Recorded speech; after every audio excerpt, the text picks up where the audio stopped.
This is what the Starbucks logo would look like from behind. This is her tail, and it is spread wide open.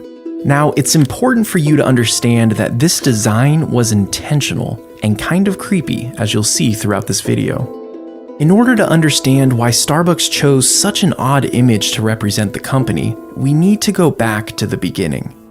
It was 1971, and the founders, inspired by Moby Dick, chose the name Starbucks. With Seattle being a port city and their coffee coming in on ships, they wanted their brand to be related to the sea. Next on their list was to find a logo. According to the company's website, while they were studying old marine books, a mysterious nautical figure called to them. They had discovered a 16th century depiction of a twin-tailed mermaid, later to be identified as a siren. And almost immediately, they knew they found their logo. You might assume that they chose the siren because it looked like a mermaid and lived in the sea, but there's actually a deeper and darker reason behind their decision. You see, the siren has its own history that's sort of troubling, and the original founders knew this. In Greek mythology, the siren was first interpreted as a bird with a woman's head. Later, they were pictured as a woman with wings and bird feet.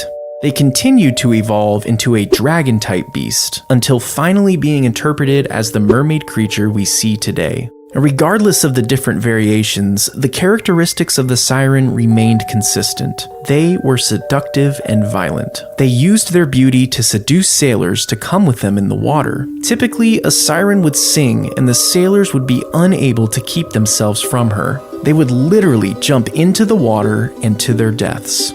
You might remember sirens from the tale of Odysseus, when he tied himself to a mast to avoid being drawn in by their beauty and singing.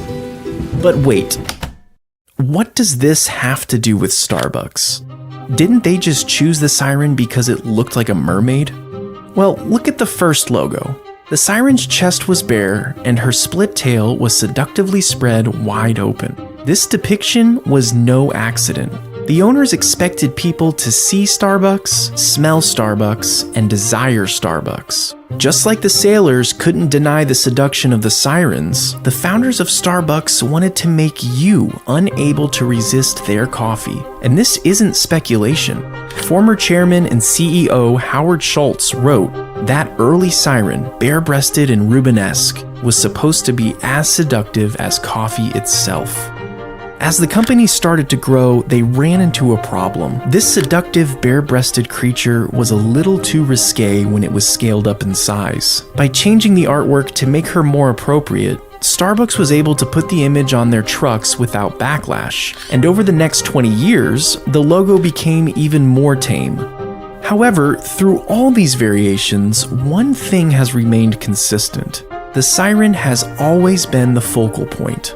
In fact, the company loves this creature so much that in 2008, they went back to the original bare-breasted logo. This was an immediate flop with the public, and it was quickly discontinued. Starbucks doesn't even mention this in their logo evolution page on their website. But it goes to show how dedicated they are to this creature. And you might think that seduction and irresistibility make for a creepy marketing strategy. But at the end of the day, it is working.